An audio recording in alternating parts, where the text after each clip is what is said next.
At Austerlitz, Napoleon did something far more dangerous than simply defeat two emperors. He convinced them that they were already winning.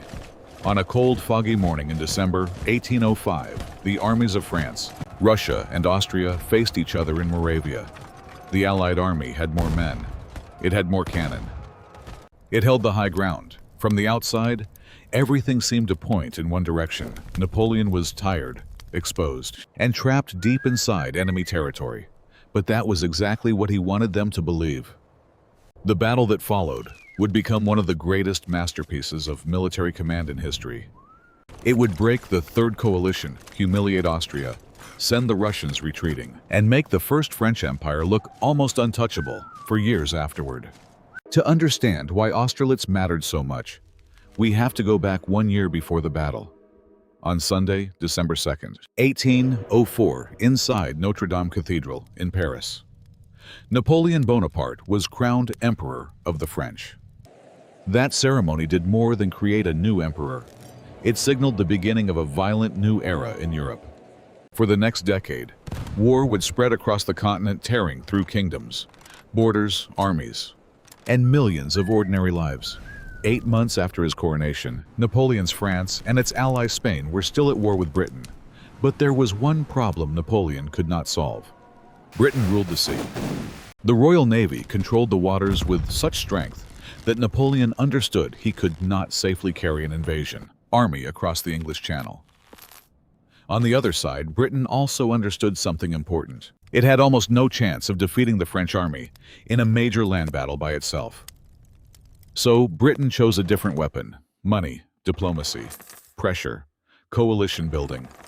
London worked to persuade finance and pull other powers into a new anti-French alliance. The reason was simple. On land, France had become too strong. No single continental power could comfortably stand against it alone.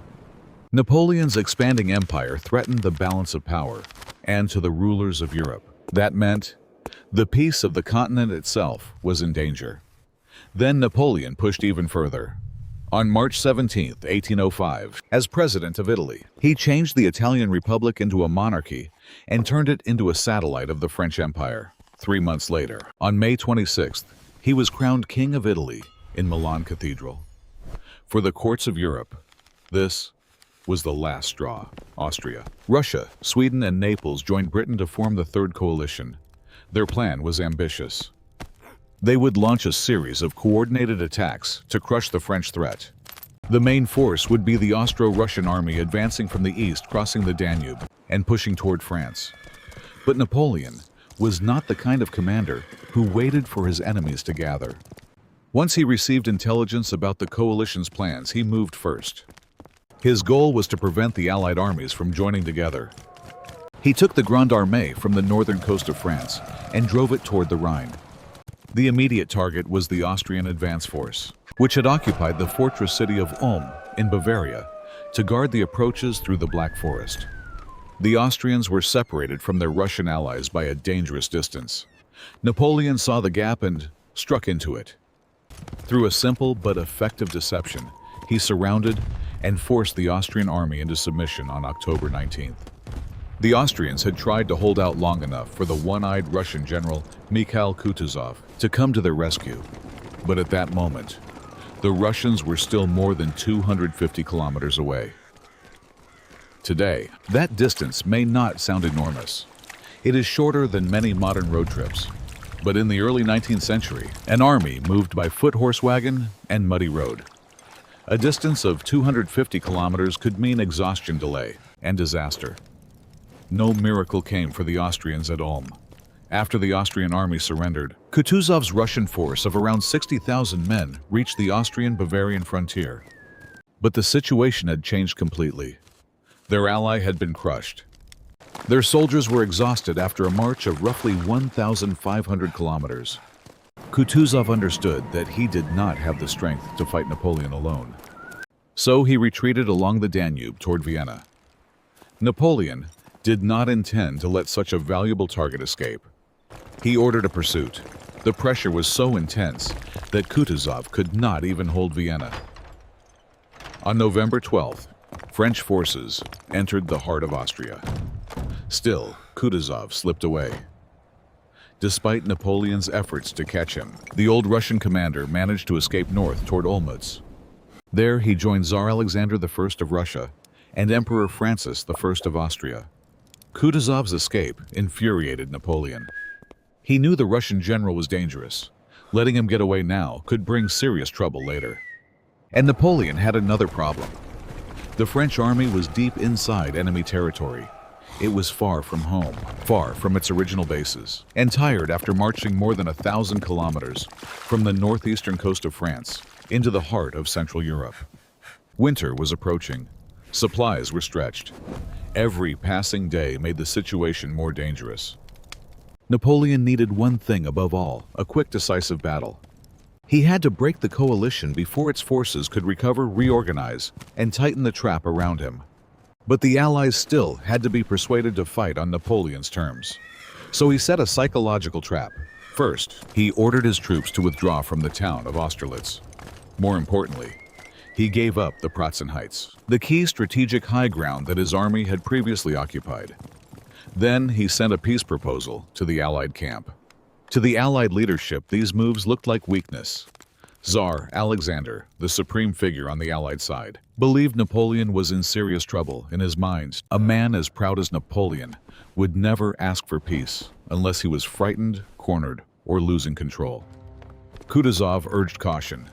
He advised continued retreat, hoping to draw the French deeper into the continent and let time, winter, and distance weaken them, but Alexander and other Allied commanders ignored him. They believed the moment had come to attack and destroy Napoleon. The bait had been taken. Napoleon then called his corps to concentrate around the battlefield near Austerlitz.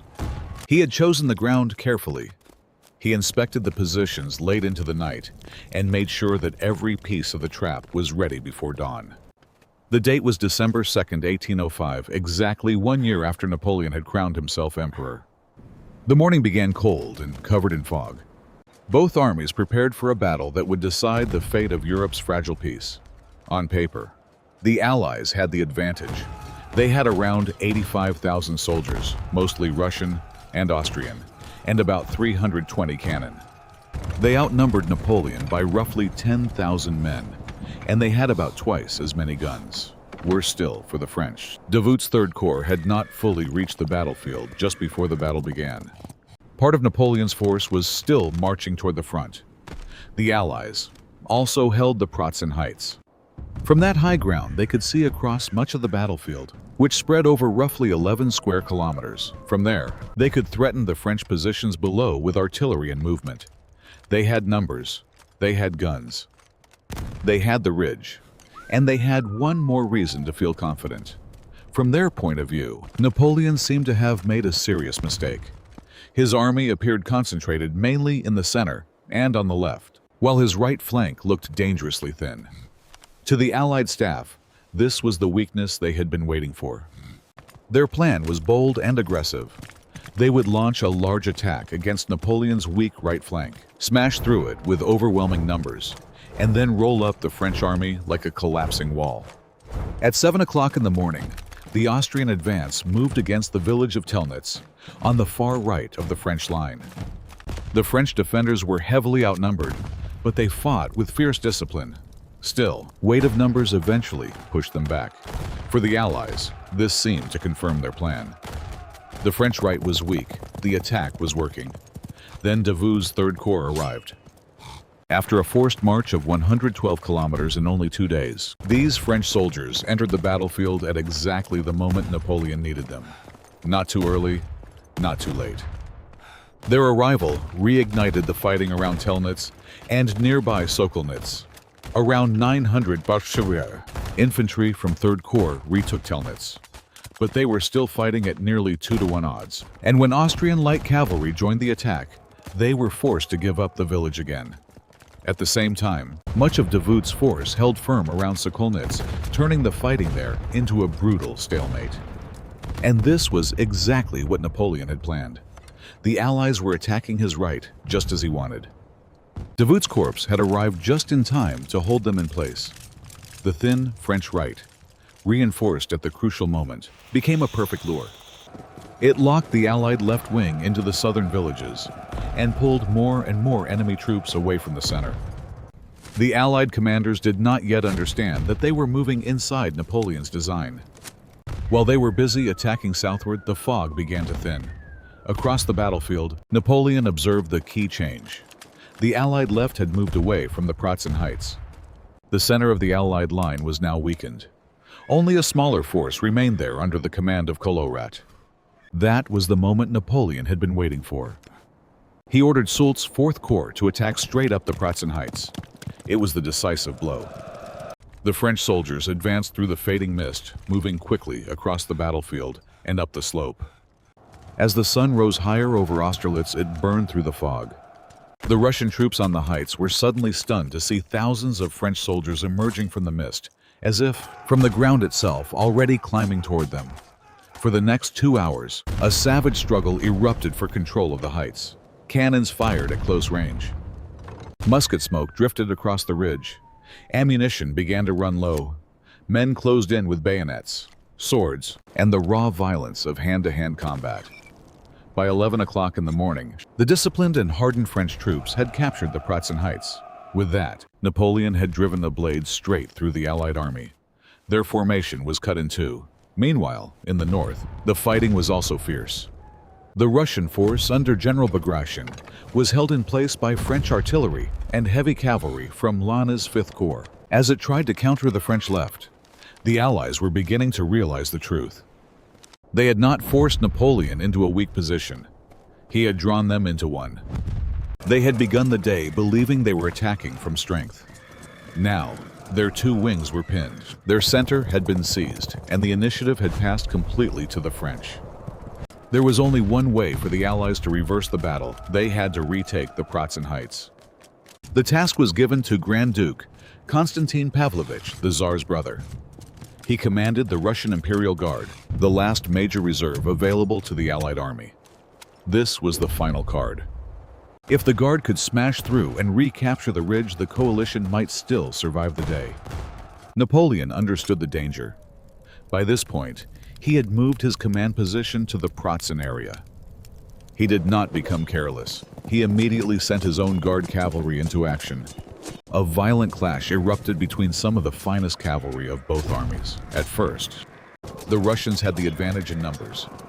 But then, the 2nd Division of 1st Corps came to support the French Guard cavalry, and the balance changed. The Russian attack was broken.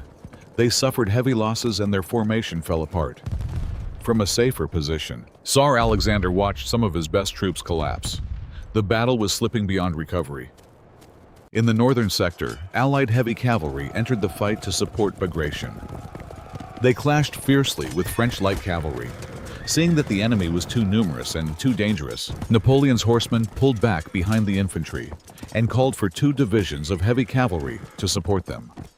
Together with V Corps, the French launched a coordinated attack. After bitter fighting, the Allied forces in the north were driven from the field. By this stage, most of the Allied army was either retreating, pinned, or broken. Now Napoleon looked south. There, the Allied left wing was still trapped around Telnitz and Sokolnitz. This was the part of the coalition army that had spent the morning attacking Napoleon's supposedly weak right flank.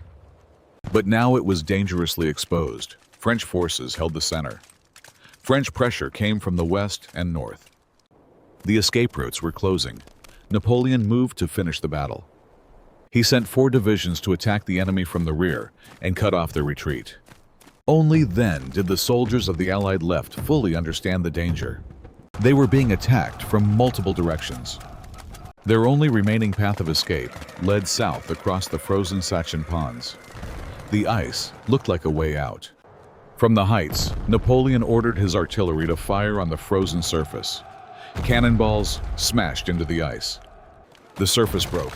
Hundreds of Allied soldiers, along with dozens of cannon, were swallowed by the freezing water.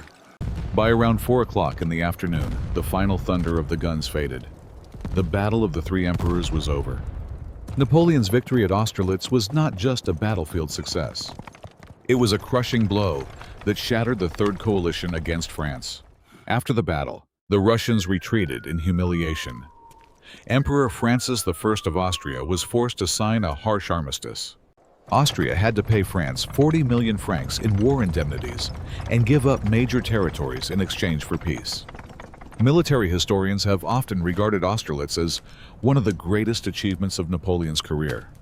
And it is easy to see why. He did not win simply because his soldiers were brave, though they were. He did not win simply because his army fought well, though it did. He won because he controlled the enemy's expectations before the battle even began. He made the Allies believe he was weaker than he was. He gave up ground that he intended to retake. He exposed a flank that was not meant to collapse, but to attract the enemy. He timed Davout's forced march so that the French right would bend but not break. He waited until the Allied center emptied itself. Then, when the fog lifted and the Pratzen Heights were vulnerable, he struck.